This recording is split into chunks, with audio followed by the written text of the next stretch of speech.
Sure, I can talk about mood swings. Thank you. Okay, so mood swings definitely a C tier thing to happen to a human being. Definitely a pretty bad thing overall. Um, and so this can be in many contexts. There's many reasons we have mood swings. It can be hormonal. It can be biological. It can be like part of like a mental illness of some kind, like a mood regulation disorder. Um, we can have that like there can just be a you like it's very common in people who suppress their emotions because like then they bubble to the surface, and then we don't have like when we brute force our emotions by just pushing them down and hoping they go away, then like they eventually just bubble to the surface, and then we're like, this sucks, why can't I push them down any further.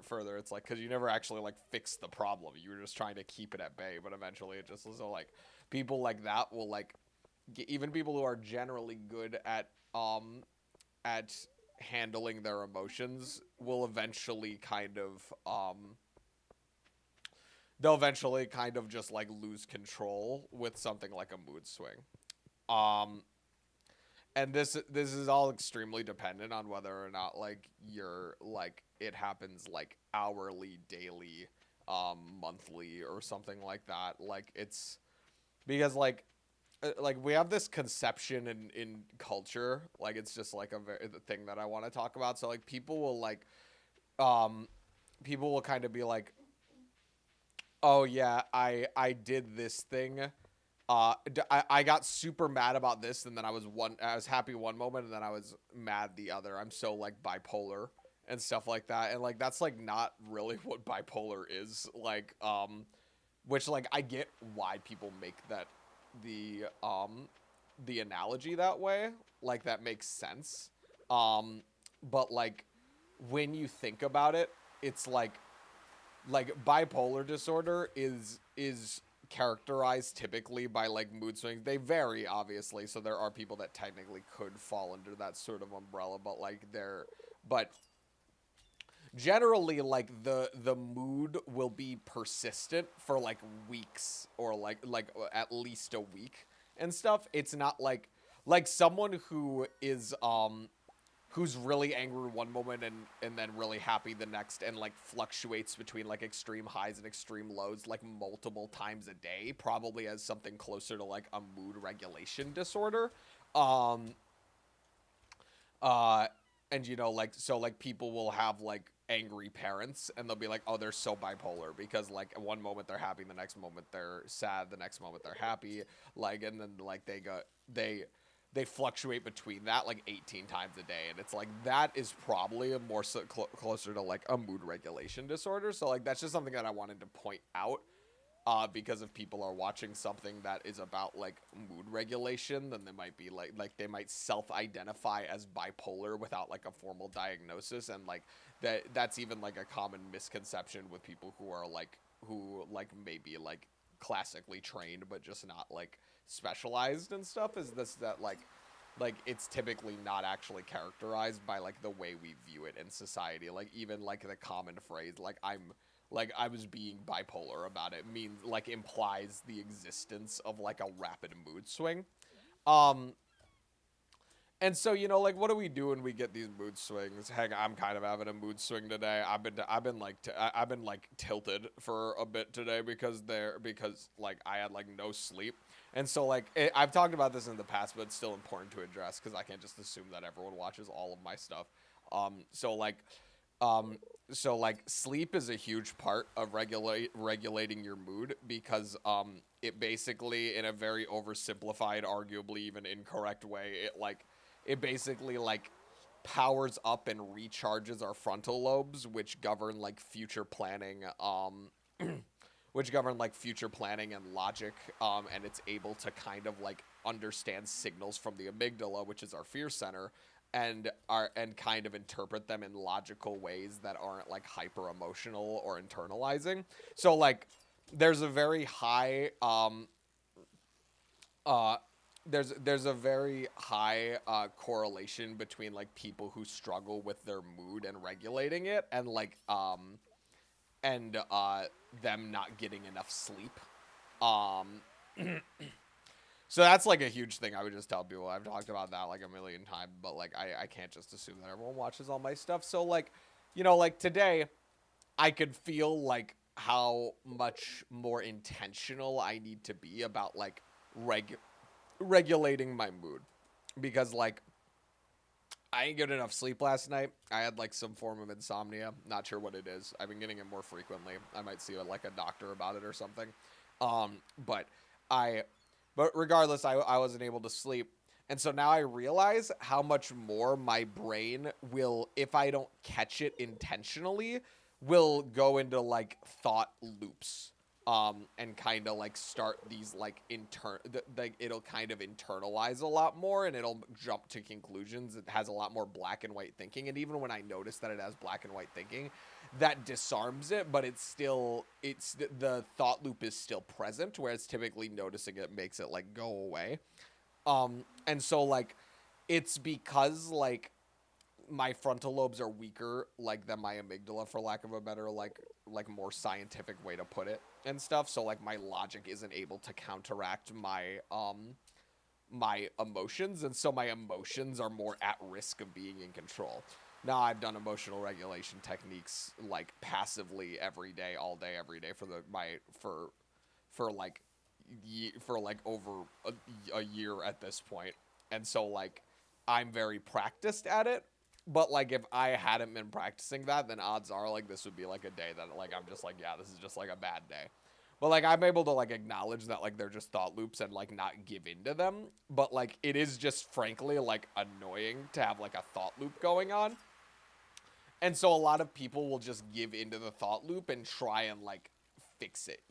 And that's kind of like where we dive into like to thought loops, because like and internalizing them, because like when we've determined that like waiting it out is not efficient, then our brain now has an excuse to confront and internalize the thought. So like I've talked about this a lot, but like there's this sort of like debatey mood that our brain gets in, where like if we have a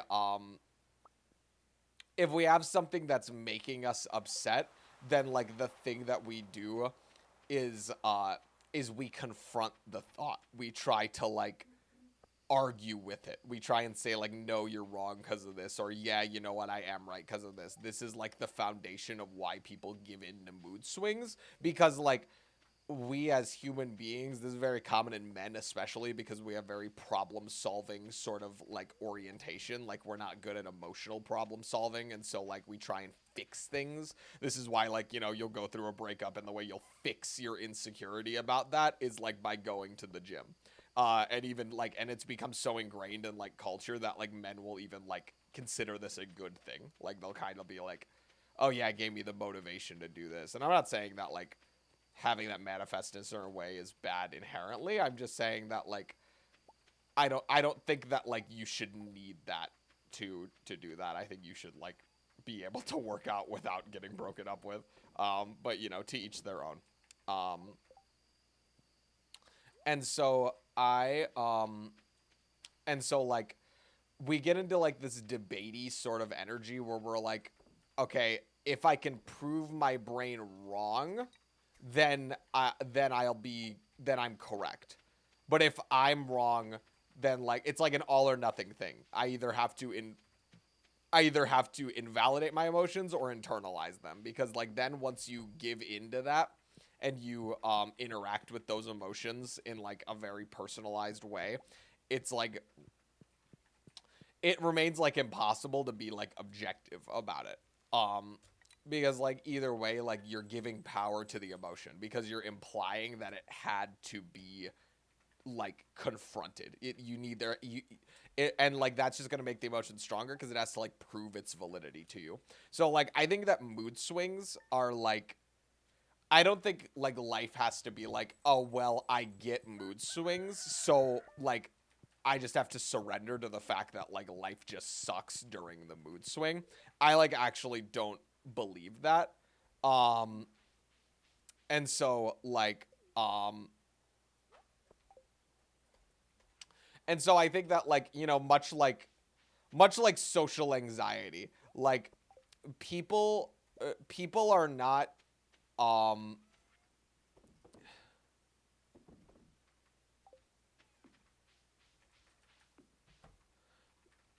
um so the thing is that like people don't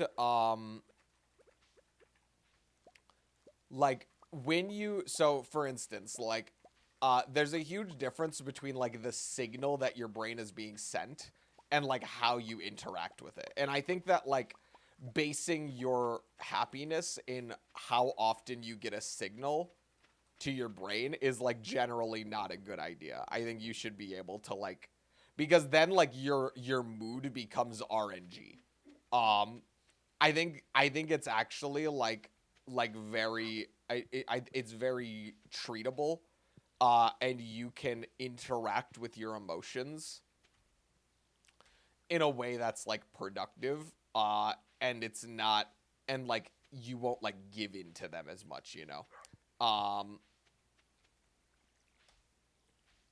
and so like for instance, I um I have like social anxiety on like a certain level of my mind, but like not on the other. So like what I mean by this is that like I get the signal that like people are annoyed by me probably like around as much as like someone with actual like social anxiety that they internalize and like is crippling. But like it's the reason that I like am not like the reason that I still socialize and everything like that, and the reason it's not exhausting for me is because I've learned a way to interact with my emotions that is not like putting a gun to it and being like, all right, tell me why you should exist. If you can't say why you should exist, then I'm going to if you can't tell me why you should exist, then like I'm not gonna let you live.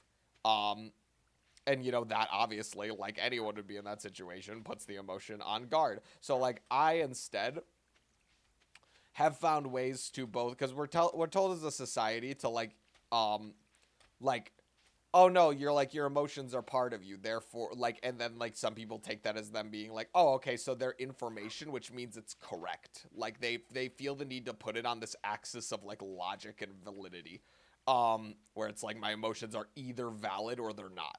And then like other people are like, no, push down your emotions, like no, emotions are for wimps. Like I just simply power through things. I learned how to actually be like reliable and responsible and stuff. And like many things, like I think that like there's a subtlety to the way you need to handle this. And so what you need to do first off is simply just notice the emotion without judgment. Um and so like but like feel what, and this is very important. So like the first step, view your thing with view it without without view your emotions without judgment. And then additionally, what I want you to do past that is like this is where most people get tripped up, because that's typically not sufficient. So like so once that happens, you're going to so what's going to happen is that like your brain is going to then retaliate. And what I mean by that is it's going to give you a lot of reasons why it's actually beneficial for you to internalize these things. Because then it's like, oh, you're not listening. If you don't listen to me, then like, this fire alarm in my head is going off. Um I can't just not listen to it. Like I can't that's like ignorant. Like I can't just like ignore it, and therefore your brain will make the huge leap in logic that it needs to like prove it wrong, which is like like that's like a huge leap in logic, but your brain will like you'll feel it. Your brain will convince you that like you either need to give into it or you need to like or you need to just ignore it. Because like either way that's paralyzing. And so like what you need to do is you need to take a step back. You need to look at it through a window. You need to like essentially what you need to do is you need to look at it non-judgmentally, and then the secondary emotions that come up that try to convince you to debate it, um that's where the money's at. Like you need to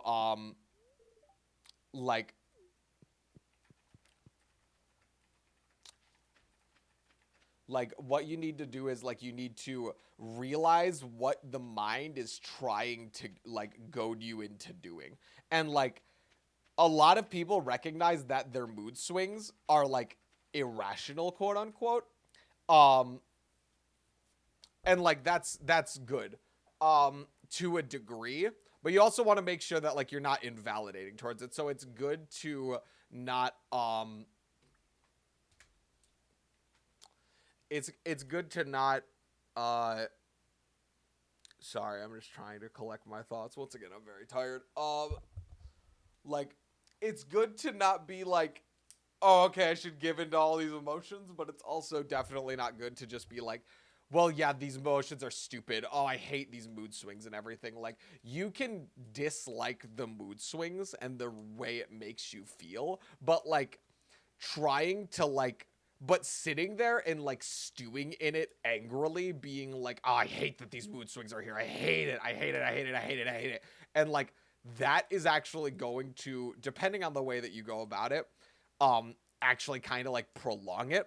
Because like once again, what are you doing to like so when someone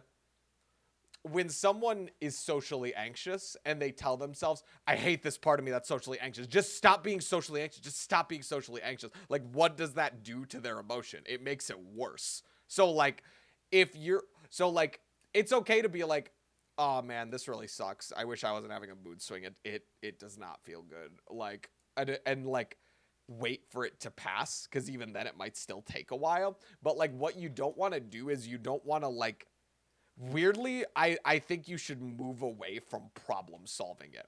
Because like if the mood swing is controllable, like in the sense that it can be soothed, then like you have like a dilemma there of whether or not you think it's a better idea to like give into that and like give it what it wants and everything like that. I can't make that decision for you, but like if it's uncontrollable, um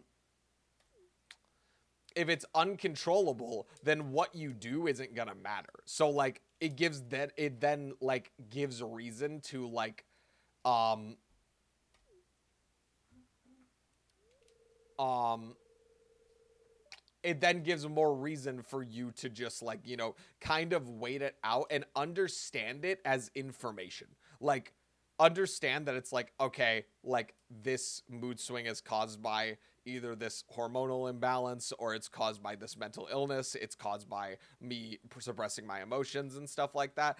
This then say frame it as like this emotion is telling me blank blank thing.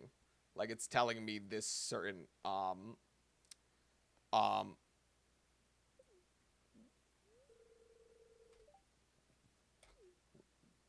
like you gotta do this like um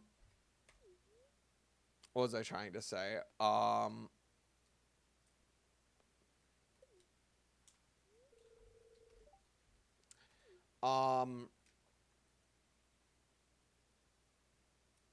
so like if your mind needs to um so like you can kind of look at the emotion and be like, okay, this isn't going away. This is what my emotion is telling me. Like like and now like what do I want to do? Like you shouldn't like you are not the mood swing.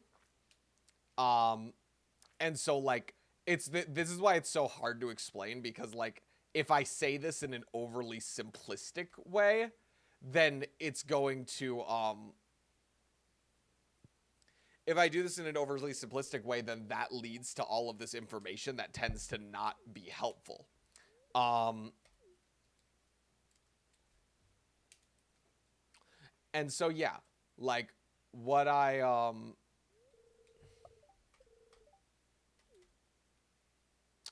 so yeah, like when it comes to mood swings in general, I think that like they're hard because like they typically are they typically are uncontrollable. They typically last for a set duration of time. And so, like, it sucks that they're there, but the way for you to, like, make sure that they don't stick around longer is to not try and force them out because that's actually just going to make them stronger. And it's also so you don't, and also don't, like, give in to them and soothe them, especially if, like, you know that it's not going to actually make the emotion go away. Like if you know that it will only be slightly more pleasant, but like it's gonna like f you up for later parts of the day, then like I mean generally I consider like you can choose whatever you want. Um, like you can it might just be good in general to just like not to not give into those emotions. Um, and be like, yeah, you're right, I should do this. Yeah, you're right, I should do this, and everything like that. Because like but that's just that's the choice you have to make. If you want to like f up later parts of your day to like make yourself feel 1% better in the moment, then like I can't stop you from doing that. I obviously have my own opinion regarding that, but like yeah. Um, so like what the problem with mood swings is that like we as a society are growing less and less we have less distress tolerance as a society. So like what we're able to do now with the convenience of society and things like social media is that like we are able to like, you know, if we don't like someone, we can block them. If we don't like being around someone, we can cut them off and just not speak to them and everything like that. Like that, like we're our tolerance for negative emotions is going down because now whenever we are confronted with a negative emotion, we're able to just simply avoid it.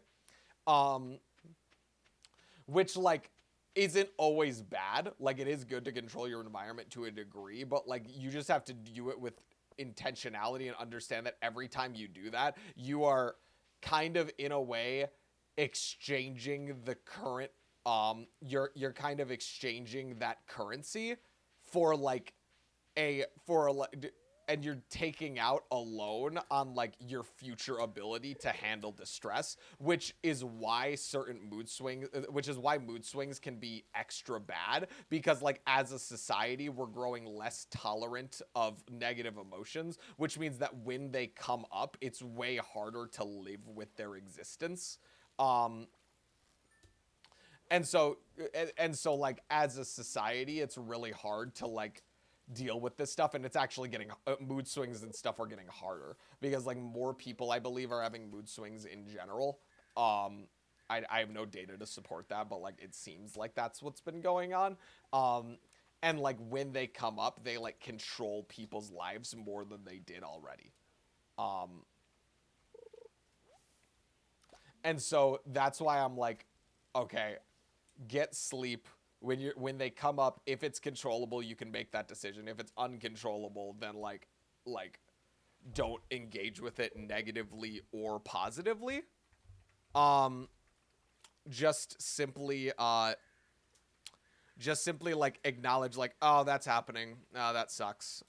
Anyways, what am I gonna do with this information? And a beautiful thing you can do about this, I love this technique for anything, for social situations, for depression and stuff like that. Sounds super overly simplistic, but like I love this advice. I use this all the time, especially for myself when I have no motivation. So like when you're not having a mood swing, determine your course of action in advance. So like a lot of the times we'll be trapped in this kind of headspace where it's like, oh well, I wanna well, you know, I wanna like be responsible, but I also feel like I have to give into this emotion because like it's so hard to deal with right now, and like we kind of are when we have to make the decision, it's with the cognitive bias of being in the thick of it.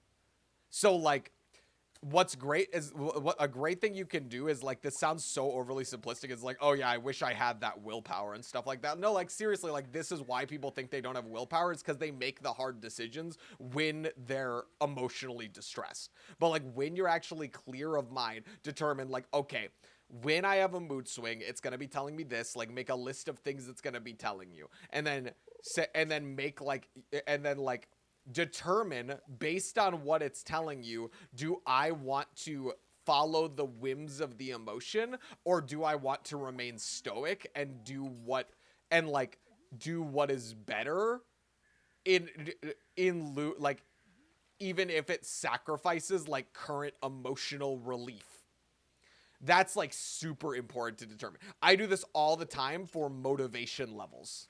Like a huge thing I do is like I say to myself like, okay, if I'm not motivated later, do I still want to persist with this task? Like if my brain is giving me all these reasons, it's going to tell me like, hey, like cuz your motivation fluctuates, like it's going to say like, hey, this is why you're this is why this is never going to work. This is why this is never it's never going to like you're like it's point this is a waste of our time, there's a waste of our energy, you're not good enough, there's going to be all these things, and I just want to relax, I'm exhausted, we'll even do better after if we relax and everything. So like when I'm super unmotivated and my brain is trying to coerce me into doing what it wants me to do, that's when I think in advance and say like, okay, like when my brain tells me stuff, I am not my brain, I'm like I like arguably. And so like there's like a part of the brain that's emotional, and there's a part of the brain that like observes the emotion. So what do I as a person want to do in spite of those emotions? And once you made that choice and you surrender to the feeling, the day is no longer determined by like it's no longer like free choice. It's not like, oh, I can make my decision, whatever. Because whenever you leave it up to your whims, what happens? You make the irresponsible decision most of the time, I would argue. And so you know, like that sort of stuff so like that's really important to like acknowledge, is that like that's like a great technique I would use. um so yeah. What about when your mood swings make you lose interest in things that you want to do, or make you feel unhappy around people, not necessarily for things you want to set up yourself up later, for rather losing interest in talking to friends or hobbies? Like if you're able to do your daily life activities, but you feel nothing with the things that you do. So like when you're dealing with things like anhedonia, like the inability to feel pleasure from things. I don't know if like that, I'm not saying like that's like a formal diagnosis or anything like that. I'm just saying that like your I'm just saying that your mind will hi chemistry, like we're just talking about mood swings. So like if you're unable to, oh, why does my chat look like that? Okay, there we go. Right over here. And why is it small? There we go.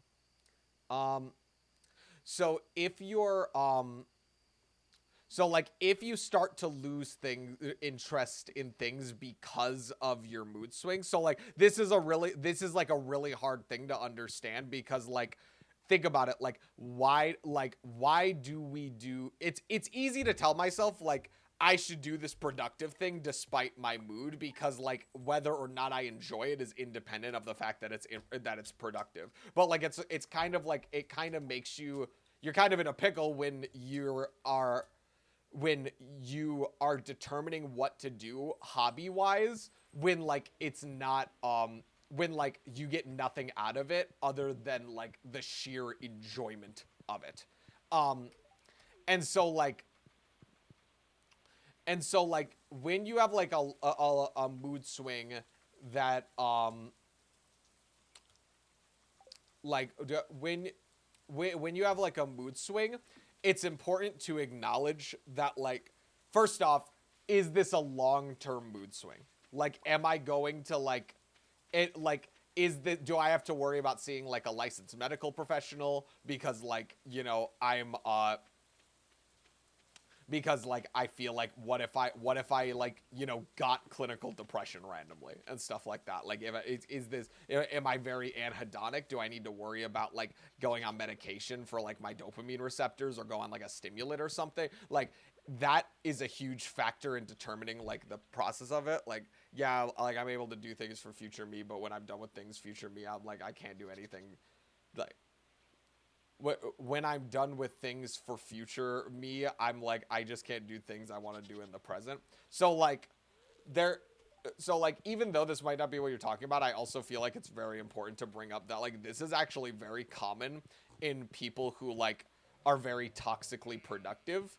Even though this may not apply to your situation, like it's like there, a lot of people will sacrifice for later, and like they get used to like ignoring their emotional state because it's like that's the method in which they were able to get to the end result. Like, they kind of do this tactic of being like, okay, this is what I want to do, but I need to do this, so I'm gonna actually do this other thing. And what that does is it's actually very emotionally gratifying. Like, you're actually like, oh, like, I actually feel really good about myself that I pushed through the hard times and everything like that. And then, like, because we get habitually acclimated to ignoring certain emotions, it leads to us not being able to derive pleasure out of the current things because our brain has gained dopaminergic reinforcement of things that are productive, but not things that are not productive.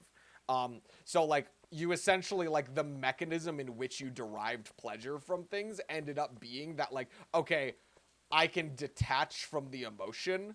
Like, if this makes sense, like, there's detachment of the emotion and there's attachment of the emotion. Generally, people who are detached from emotions get to experience them paradoxically more purely than someone who doesn't. So like, if I need it, so like, this is why like procrastinating and sacrificing this is why sacrificing like productive things for the sake of like dopaminergic activities, yeah, like there, so like, you're going to so like, if I, let's say like, I want to do my homework because that's the productive thing to do, but I enjoy playing video games more. People, like, you guys can understand the mechanism of like attachment and detachment so well, because now there's like this subconscious pressure that you need to be like happy during this, because if I'm not enjoying this to the maximum, then what did I just sacrifice all that for? This is why people who have sacrificed so much of their life to be toxically productive, this is why they can never learn how to like just sit down and relax, because like they have because like, what have they learned? Like, they've learned to, and like, why does productivity end up being like so, why do people enjoy productivity so much once they get used to being productive?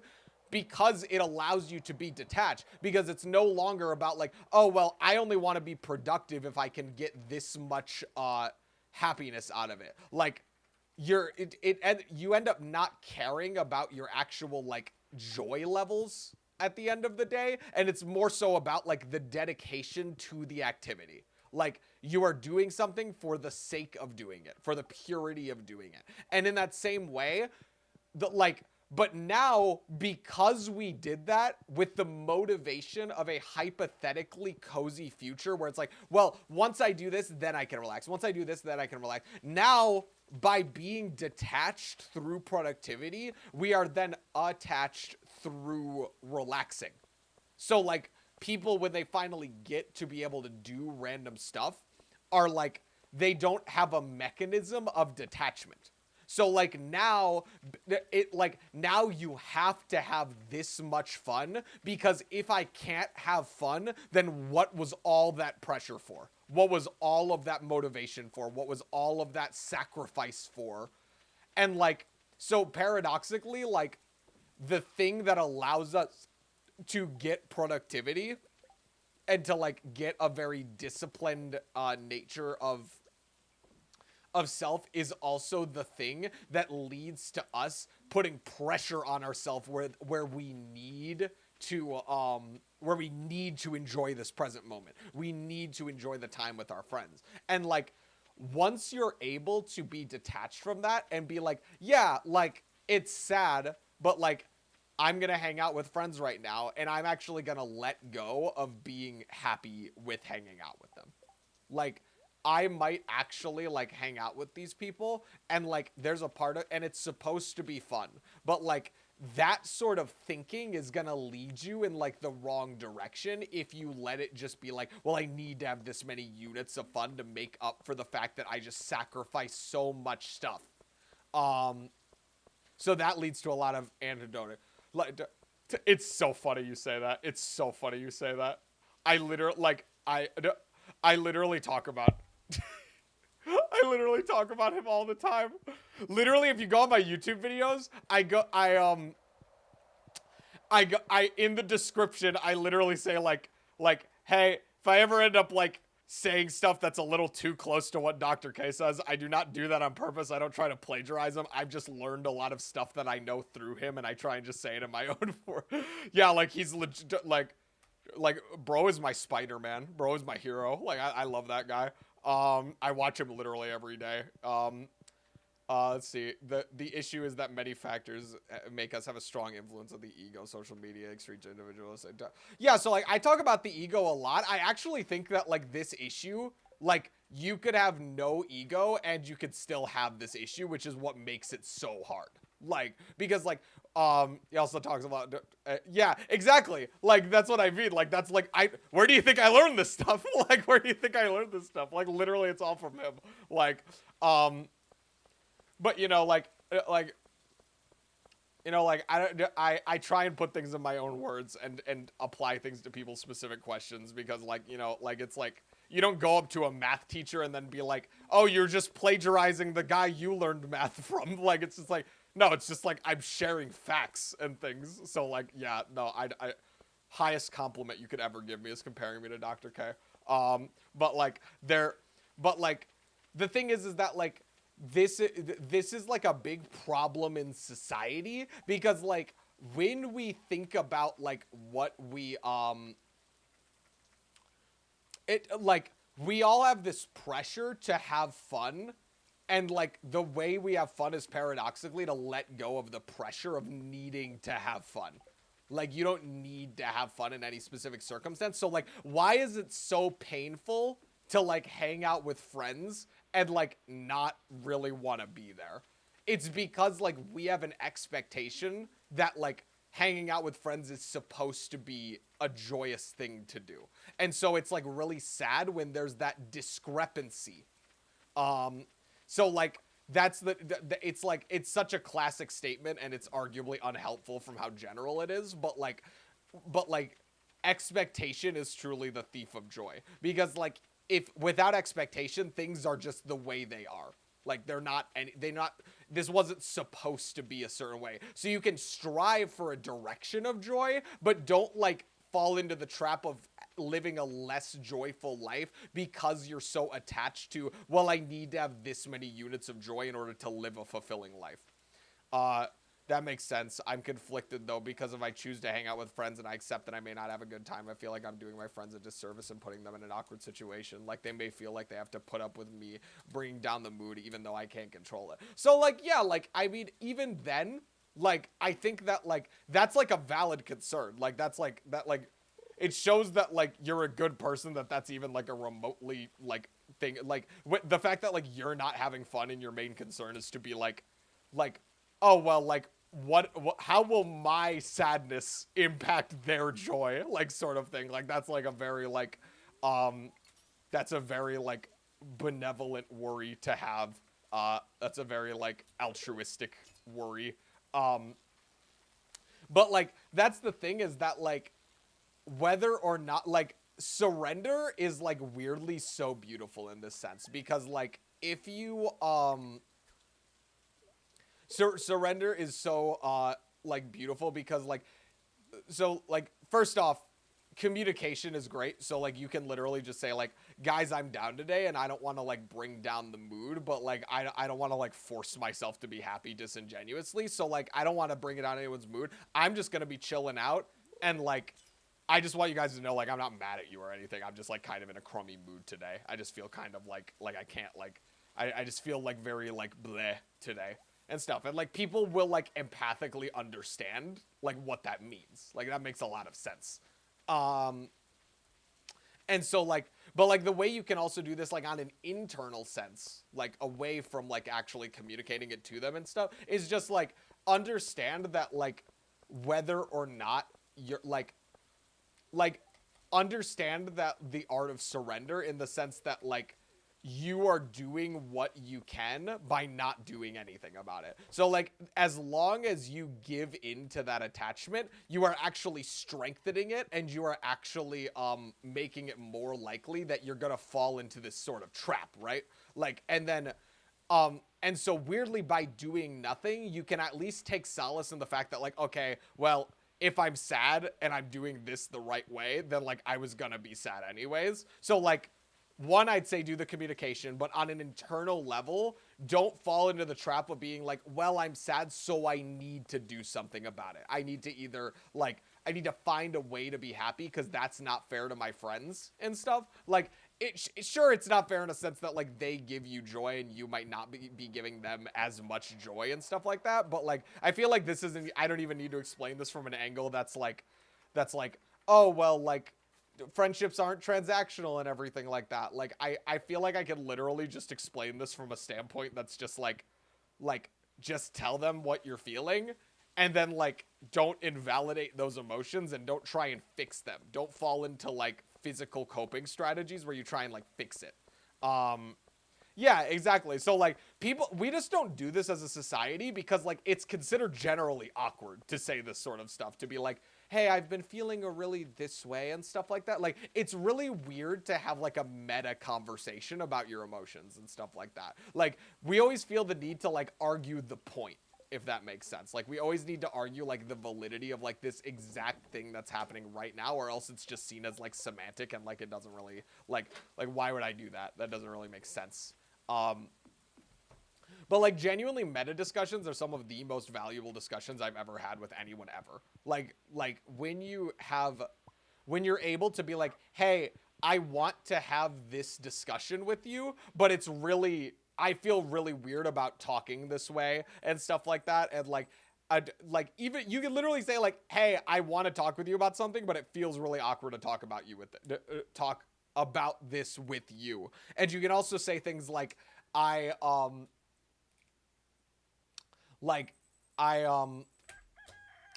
else is there? So like you can additionally say things along the lines of like, what am I trying to say? Sorry. Let me get my bearings for a second. So like you know, you can also be like, hey guys, just so you know, even though I'm scared, like this is so weird because like you're literally scared of letting them know that you're sad because you don't want to bring the mood down. But weirdly, the cure to that is letting them know the emotion. This is so weird. Like the cure to social anxiety is just to tell people like, by the way, I'm like a little anxious right now. And then like that not only does so much internally for your anxiety, like it actually like you feel better about yourself because like, oh look, I had the strength to just admit it. Like I'm socially anxious. Like it's just not like this is very scary for me to do right now. Like that's like a beautiful thing you can do. And like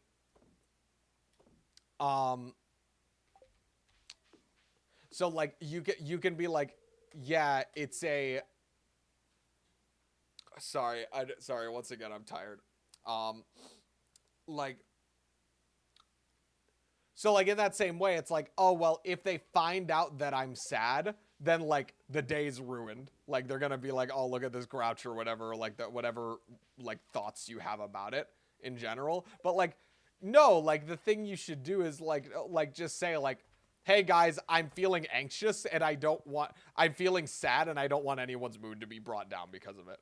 Like, I have literally had people tell that to me, and like from that point, do you have any idea how much more awkward it is to deal with a socially anxious person when they are trying to clearly hide their emotion? Because then you're kind of thinking to yourself like, oh, well, I don't want to like tell them because like I don't want them to feel awkward if I bring it up and stuff like that and everything. It's just like, it's so relieving when like they're self-aware and they just come out and say like, hey, I don't want anyone to like, like check up on me or anything like that. Like I've just accepted that like tonight I might just be a little sad, but the company would be really appreciated. I just don't want it to come at like the cost of everyone's good time, everything like that. And like typically when that happens, everyone's like incredibly supportive because like everyone knows like what it's like to like be feeling an emotion that isn't congruent with like with societal expectations and then still have to go through with it. And so like they want to afford you that comfort too, most likely. I can't speak for everyone. I just assume that is what most people would do. But if you get yelled at, then maybe do some introspection about the type of people you're hanging out with, or even just like, no, that's closed-minded. Like if they do that, then legitimately just like, tell them how that felt. Say like, okay, like, I'm trying to. Felt kind of shitty. I tried to open up to you about this thing, and then you said that. So like, and then they're like, oh, why are you talking like this and everything? And like, that people can do that sort of stuff. But like, the point is that I'm saying that like when it comes to communication, the meta conversations are like so important. Like, it's like a great example is like, hey, I'm really anxious to tell you that I'm breaking up with you. Like, it's like, like, it's really like, it's so valid. Because like, how have you responded when people open a conversation with how they feel about the conversation instead of just bluntly saying the conversation with no emotional attachment to it? It's like, you arguably like feel so much more empathically motivated to understand their point of view and like accommodate their feelings. Like, so for me, it's just like, yeah, it sounds a little clinical. It sounds a little weird, and your anxious brain probably isn't going to like that. But like, I genuinely find that like once you get used to it, it's just easier. Like, it's just simply easier to just be like, oh, okay, yeah, like, just so you know, I'm feeling it. Like, you feel anxious anyways. Like, you literally just feel anxious anyways. Like, and so, like, trust me, like, you'd be shocked at how much confidence simply disclosing your negative feelings creates. But yeah. So yeah, like mood swings in general. Don't invalidate your feelings. Wait for them to go by. If they like, make your own decisions regarding whether or not how much like you want to give into them technically and stuff like that. I'm not gonna make any decision like that for you. I don't think that that's my place. But like, make your decisions, and then like, if you want, like, make the decisions in advance. Like, just say like, oh yeah, we sad today, boys. Like, we're like, what are we gonna do later? Like, do I want to have been sad and then like coped with it all day? And I'm not, that sounds like it's negative, but like legitimately, like, do I want to like self-soothe and just kind of have like a chill happy day if I'm being sad, and or if I have like a mood swing, or I'm feeling like anhedonic? Like, just so everyone knows, like, anhedonia is like the inability to feel like positive emotions in an overgeneralized sense. It's like the opposite of the word hedonic, which means like it comes from the word hedonic, which is hedonism, which means like deriving pleasure from something, or like very dopaminergic activities, arguably. And so yeah, like so when those emotions come up, like, then now you have a game plan, because like, I think people should be able to do whatever they want. I'm not going to tell you like, oh, it's better to be productive in those moments. Oh, it's better to like be not productive in those moments. Like, do whatever you want, just do it with intentionality, because there's this huge problem I see everyone doing where they're just like, oh, like, I can't, like, I want to do this thing, but I don't do it. Like, it's just like, why don't you, then like, what do you do? It's like, oh, I do nothing all day and everything like that. It's like, because I didn't know whether I wanted to like just do nothing all day, or whether I wanted to like in a fun way, or whether or not I wanted to like do work. Like, I felt too guilty to I hear this all the time. I felt too guilty to relax, and I felt too relaxed to work. Like, that's like a huge thing we do. Like, and like, rather than have that dilemma, just commit. Like, just say, like, okay, this is the choice I've made. I am committing to the downsides and upsides having a life, uh, that this decision is made. Because like, when do we falter on our when, when do we falter on our habits? When like we don't think about the sacrifice ahead of time. Like, we're not like, whenever we're excited to work out, all we think about is like, oh yeah, it's gonna feel so good to work out. It's gonna feel so good, and all you're thinking about is like, what a ripped bod you're gonna have, how many ladies you're gonna get, all this sort of stuff like that, they're and like, oh, I'm gonna be able to do all these marathons and everything. Like, it's all the good stuff, but you don't think about how it's gonna take like roughly like 3 to 6 hours a week to go consistently, the drive time that comes along with it. What if there's events that conflict with your workout schedule? Are you still gonna do those? What if you have a lot of vacations and parties? Are you still planning to work out on vacations? Okay, if you're not willing to work out on vacations, then how much working out are you actually gonna do? Like, plan it out throughout the year. Don't like dilute yourself into these like motivation based, like, oh yeah, I'm gonna do this, and then you like never do it. Like, stop doing that whole process. Like, that's exhausting. Like, that instead, don't I'm not telling you to make the decision to work out or not to work out. I'm saying stop living in this awkward middle ground where you're like, well, I don't really want to work out because like I'd have to do this, and it's just like, well, I want to work out because of all the good things. Like, combine them. Like, stop trying to ignore the good parts to make it, to ignore the good parts when you want to make a lazy decision. Stop trying to ignore the bad parts when you're trying to make a good decision. Just understand all the factors, because they exist no matter what. They're going to come up when it's convenient for them. Confront all of the things and determine, am I actually willing to make this sacrifice? Is that something that I'm actually willing to do? Because then you can be happy. Then life becomes like easy. So yeah. I So yeah, that's generally like what I think about like the mood swings and everything like that. Like, just like make your own decisions, but like making them in advance is beautiful. Actually thinking about all the pros and cons rather than just be motivating by like what you want to do in this moment or whatever. All that sort of stuff, that stuff's beautiful. I love that sort of stuff. Please do that stuff